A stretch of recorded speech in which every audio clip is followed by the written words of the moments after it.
Bonjour, je suis Firmin Grus, directeur de la compagnie Alexis Grus et des Folies Grus. Suivez-moi sous le chapiteau, vite allons voir tous les numéros. C'est trop facile de rester chez soi quand tous les artistes nous invitent autour de la piste.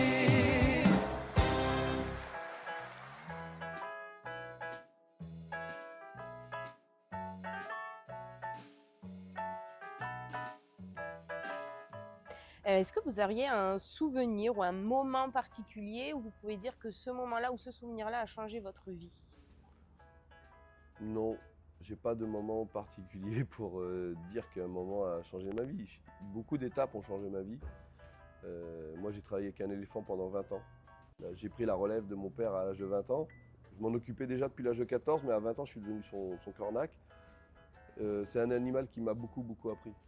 D'abord, il m'a fait faire un travail d'abnégation et de remise en question permanente parce que c'était un animal très intelligent, très doué, mais avec lequel il fallait beaucoup se remettre en question en permanence parce que la routine, ça ne marchait pas. Et ensuite, forcément, d'apprendre à tenir sur une échelle comme ma maman me l'a enseigné pendant 7 ans avant de présenter mon premier tableau, mon premier numéro à l'âge de 14. Ça m'a donné une capacité dans tout le domaine artistique. Tout ce qui est équilibre à cheval, équilibre sur des agrès, j'ai cette facilité. La musique, comme j'ai fait beaucoup l'Auguste dans la famille, alors l'Auguste, vous savez lequel c'est celui qui a le nez rouge. Oui. Le clown, c'est celui qui est blanc. Donc il forme un duo. L'Auguste est rigolo, il est comique, il fait des bêtises, et le clown, c'est l'instigateur, lui, il ne faut pas qu'il fasse rire, lui, il est sérieux, c'est lui qui donne. Et donc comme j'ai beaucoup fait l'Auguste, c'est pour ça que j'ai pratiqué un peu de mime, un peu de voix, la parole. C'est comme ça que j'ai appris à parler, à m'exprimer, et la musique. Nous, depuis tout petit, on accompagnait nos grands-parents. Moi, mon grand-père qui était trompettiste, je l'accompagnais à la grosse caisse. Ça nous donnait le sens de rythme et la justesse. Il faut être soit devant, soit derrière, et ça s'apprend.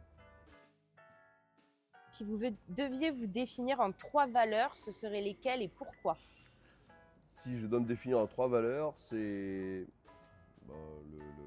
l'amour de mon métier et la passion qui nous anime, la rigueur et le travail. Voilà, ce sont un peu des choses rationnelles, mais qui font entièrement l'entité de notre compagnie et qui sont dans nos veines, dans la famille. Comment vous gérez vos échecs? Comment on gère nos échecs? Avec l'école, avec la vie, quand tout ce qui ne nous tue pas nous rend plus forts. Alors les échecs, il peut y en avoir dans différents domaines, il ne faut pas tout mettre ensemble. Ça peut être des échecs affectifs, ça peut être des échecs artistiques, ça peut être des échecs... moi je suis entrepreneur aussi, je suis le gérant de la compagnie Alexis Grus, il y a une centaine de salariés, il y a un gros enjeu et je dirais que ceux qui testent, ceux qui tentent de provoquer, de se dire bon on va tenter, non. Nous on a une forme d'éducation dans notre travail, on a une longe de sécurité. Quand on apprend une discipline, on a une longe de sécurité qui nous permet, si jamais on se rate, de se rattraper, de se retomber sur ses pieds. Je pense que la vie c'est pareil.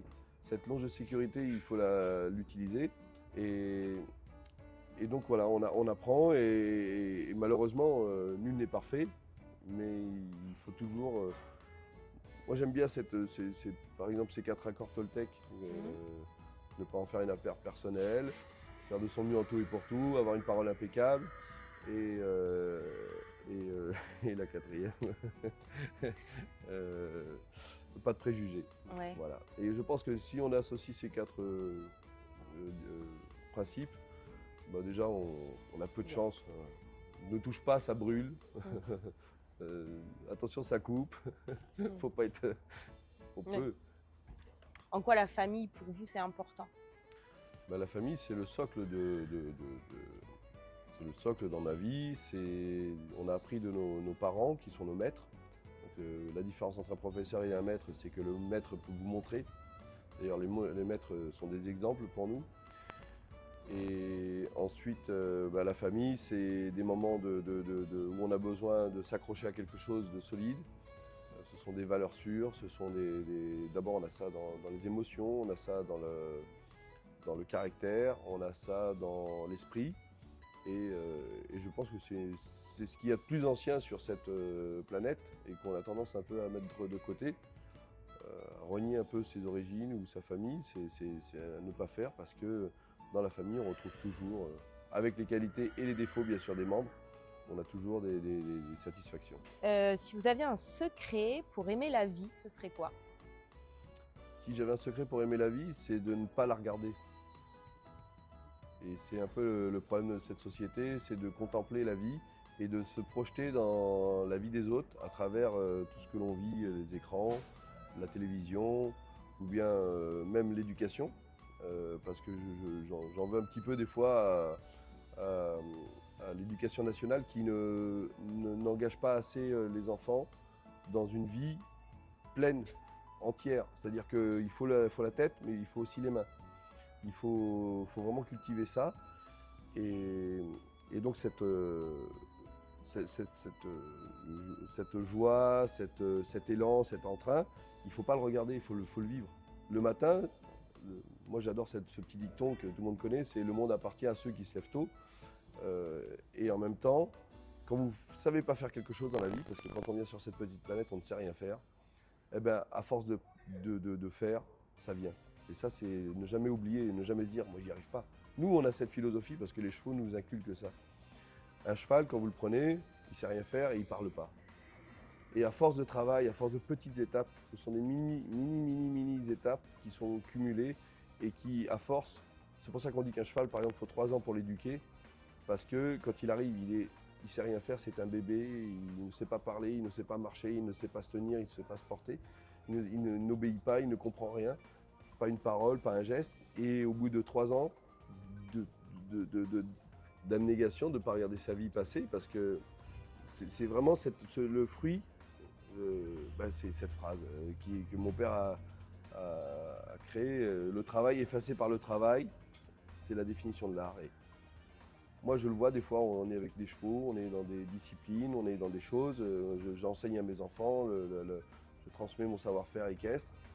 Et quand je suis debout sur mon échelle ou en équilibre sur les bras, ou bien quand je suis en train de courir pour sauter sur le cheval, ou bien c'est tellement une gymnastique, c'est tellement naturel que c'est ça la vraie vie.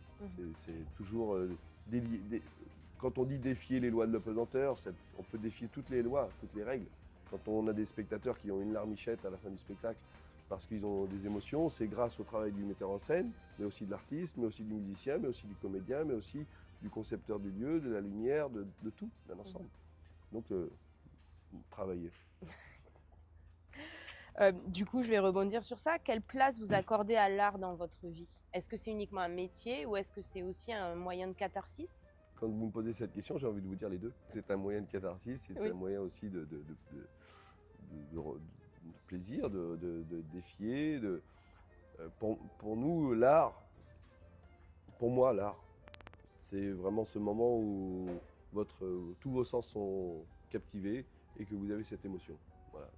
Vous pouvez regarder un beau tableau, la Joconde au Louvre, vous pouvez venir voir un cheval cabré, si vous définissez. Parce qu'on a eu un problème, nous, c'est que dans notre histoire, alors aujourd'hui on n'a plus l'appellation cirque, mais on a fait du cirque pendant des années. Aujourd'hui c'est spectacle équestre principalement et saltimbanque. Mais quand André Malraux a été le Premier ministre de la Culture, il a défini le cirque comme un art mineur, ce qui est une erreur.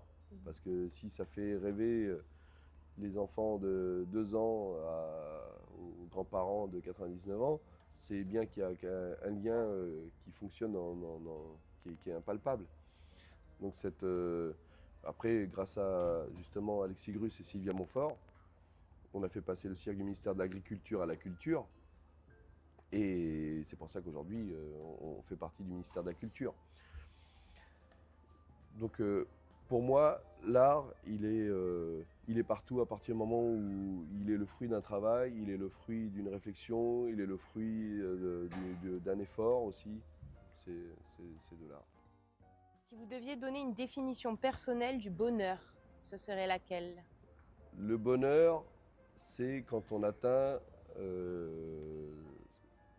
l'objectif que l'on se fixe, qui est par exemple dans mon métier, la réussite d'un exercice, la réussite d'un travail, le fruit d'un travail, qui vous permet à la fin de voir comme on a au Foligrus à Béziers tous les soirs, des standing ovations, et pendant l'after show, des commentaires, des compliments, des témoignages de gens qui vous disent qu'ils n'ont jamais vu un spectacle aussi beau et qu'ils ont eu des émotions, qu'ils ont même eu des larmes. C'est ça pour moi le bonheur. Qu'est-ce qu'on peut vous souhaiter pour l'avenir?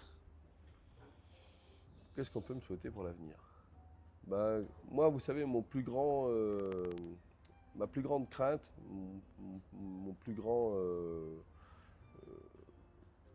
plus grande attention, elle est sur le fait que notre savoir-faire, il est fragile. D'abord, c'est immatériel, vu que c'est une transmission. Moi, je me sens plus comme un défenseur d'un savoir-faire et d'un patrimoine que gérant d'entreprise ou directeur ou patron. Et donc, je me dis toujours, est-ce que mon métier, dans 2-3 générations, c'est-à-dire dans 50 ans, dans un siècle, on arrivera toujours à voir ça? Moi, je sais que quand je prends mon cheval le matin, quand je mets ma selle, quand je monte, je me dis que les gestes que je fais, ben, Philippe Astley, il y a 250 ans, qui était un major anglais qui a utilisé pour la première fois la piste pour former les chevaux au champ de bataille et a eu l'idée d'en faire un spectacle à l'intérieur de cette piste, ben, il avait les mêmes gestes que moi. Il avait la même relation avec son cheval. Il n'avait pas justement ce qui nous perturbe, nous, aujourd'hui. Nous, on prend une voiture, on prend le téléphone, on prend la télé. Quand je suis tout seul avec mon cheval, il n'y a plus tout ça. Ça disparaît. Et moi, ma préoccupation, c'est de me dire, on en est arrivé là, ça fait 250 ans que ça dure. Eh ben, qu'est-ce qu'il faut faire pour que notre métier, dans un siècle, il existe toujours? Et on y travaille, aussi bien à Béziers qu'à Paris, avec les institutions, avec tous les acteurs du monde du spectacle. Voilà. Parce qu'il ne faut pas dénaturer les choses, c'est important de garder vraiment la valeur des choses et la complémentarité des choses. C'est comme dans votre métier, dans le théâtre. Par exemple, je vais vous donner un exemple très simple. Le théâtre sur des planches. À la base, le cirque, c'est dans une piste. Aujourd'hui, vous allez dans n'importe quel cirque, il n'y a plus de piste. C'est pour ça que nous, on a préféré changer notre identité en tant que spectacle équestre et saltimbanque ou aérien, parce qu'on est les seuls à garder cette forme de spectacle. Quand vous dites aujourd'hui du cirque, vous ne pouvez pas imaginer le spectacle que vous allez retrouver au Foligrus. Donc on préférait créer les Foligrus dans cet esprit-là, de renouveau, garder nos racines, garder notre ADN, ne pas tout changer, pour ensuite le valoriser.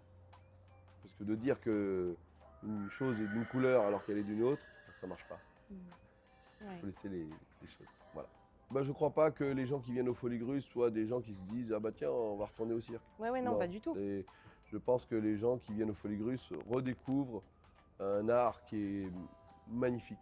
Parce que dans le cirque quand même, il y a la musique, la danse, le théâtre, la gymnastique, l'acrobatie, le rapport avec l'homme. Vous savez que sur cette piste, c'est pour ça que si on parle de la piste, c'est plus intéressant, il y a toutes les formes d'animaux de la planète qui y sont passés, toutes les couleurs de peau qui y passent, toutes les races et toutes les religions, en harmonie à chaque fois.